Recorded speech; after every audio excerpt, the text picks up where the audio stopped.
çok çekti dara. Bir vakti cavan idim, can değerdi her sözüme.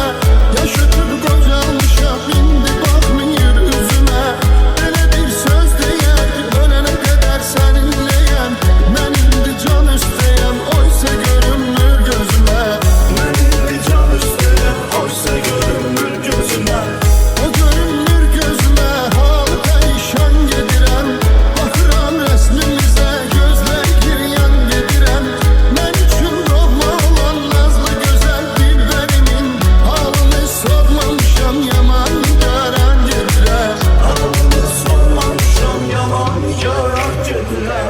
Aşk kara göz kara, o güzel nazlı yara. Yetirin sözlerimi, yumuran gözlerimi. Aşk kara göz kara, o güzel nazlı yara. Yetirin sözlerimi, yumuran gözlerimi. Beni çok çekti dara.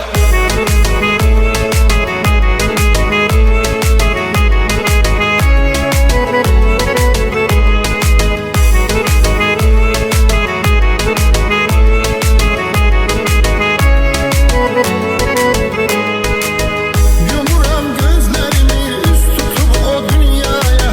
Ne sanmış yaradanım böyle bir sevdaya.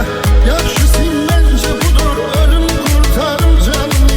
Ne dava külüm vurum, ne de ki düşün sehraya. Ne dava külüm vurum, ne de ki düşün sehraya. Ne de var gezim kuşeyim meyhaneleri. Özüme hem demedim meyt olup peymaneleri. Bilirem meydemenim derdime derman elemez. Ona alude gören de der divaneleri.